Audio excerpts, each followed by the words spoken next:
for a while, and on my main page, I used to have a Google search engine where you could type in and it would spider the site and you could find any of my pages. About 2 or 3 years ago, 2.5, 3 years ago, I remember I got an email from Google because it was disabled. I got emails from people saying they couldn't use the Google function anymore. So I emailed Google or whatever, however I contacted them, and I said, "What's going on?" I said, "My Google thing isn't working. You know, you would do. They had a customization thing where you go to the website, you could customize an engine for your own website, put it on, and for about 4 or 5 years, that was great."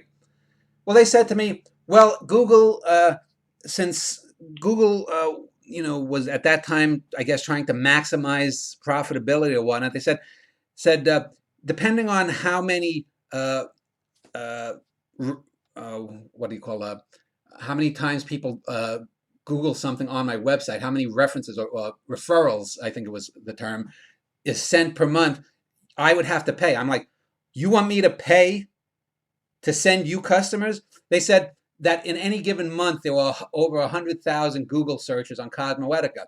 And so they wanted me to pay something like, was it like, oh, I forget, maybe it was $100 a year, or maybe it was like 500, something like that, ridiculous. And I said no. So what I did was I did a workaround where I did a thing where if you clicked on it, it would go to the Google page. Since then, I've gone to a service called Free Find, which does it. But to me, the goal there is I'm not able to make any money. If I tried to do Google ads, for example, I know political blogs that a few years back had about the same traffic rate as Cosmoetica. Now, politics is going to get more traffic than art, and you're going to get more angry people, and you're going to get more angry people engage in it. And so Google ads would pay more for political blogs. For example, if you went on my website and I had a Google ad and you clicked on a link to some university MFA program that was on that ad, I might get a tenth of a penny or something like that, a 1/100th of a penny. I mean, really, it's that low.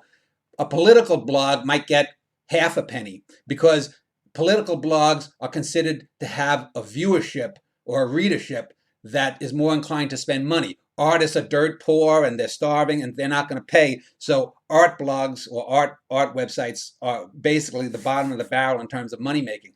But here Google comes and they have the gall to tell me that I'm referring 1,000 people searches a month or more, a minimum of 100,000, and they want me to pay for the privilege.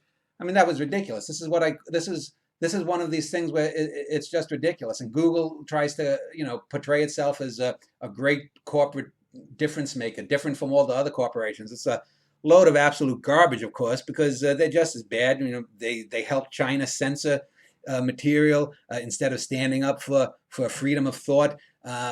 But yeah, that's a typical interaction. That's probably the one that really burned me the most. They should have actually been paying me, even if it was just say 10 or 25 or $50 a month, for referring 100,000 people to them.